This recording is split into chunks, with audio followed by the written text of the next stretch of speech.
is it that it's kind of happened that way, or do you think that there's also been some kind of maneuvering for self-interest to get to that point?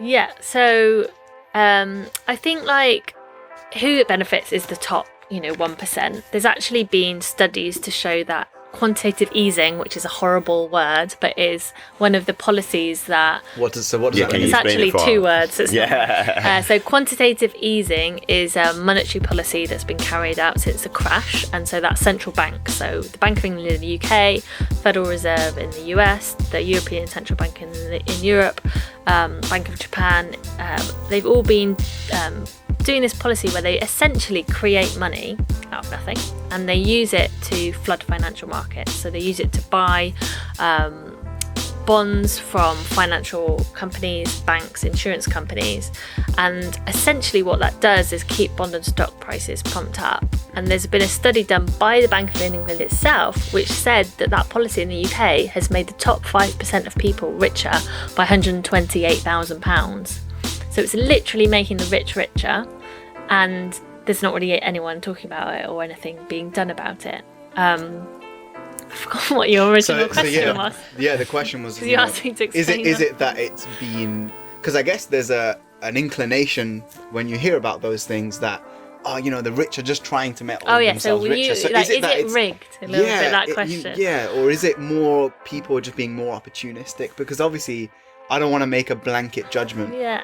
So I think that there's a lot of groupthink. So the people that run the Bank of England... So I need to pause there. Where's the fire extinguisher, please? Sorry, go on. That was so powerful. Groupthink, break that down for us. So it's basically when you get people with the same ideas in a room and they kind of self-reinforce each other. Exactly. So they're just like, oh, I think this. Oh, yeah, I think that. Oh, I think that too. So there's no one challenging them. There's no one challenging their thinking on how the economy works, what are the problems and how it could be different. And that kind of has happened at a high level across like thinking on the economy. But, thinking about that practically, like you can think of the politicians that run the government, but particularly like the Treasury, the Finance Ministry, and the people that run the Bank of England. And so, basically where like the public, the people we elect or the people that the politicians appoint in the Bank of England, they're meant to be, really overseeing in a way how this economy works. And they've kind of told themselves that this is the right way, that, the market knows best, but in a kind of weird way where we kind of don't, we have this very dysfunctional housing market.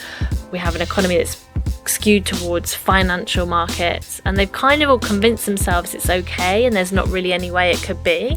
I think since the crash, like some economists have started to wake up and be like, wait a minute, we really didn't understand what was going on. And there's a lot of prominent economists, like the chief economic commentator for the Financial Times has like become a massive radical. He supports positive money. Wow.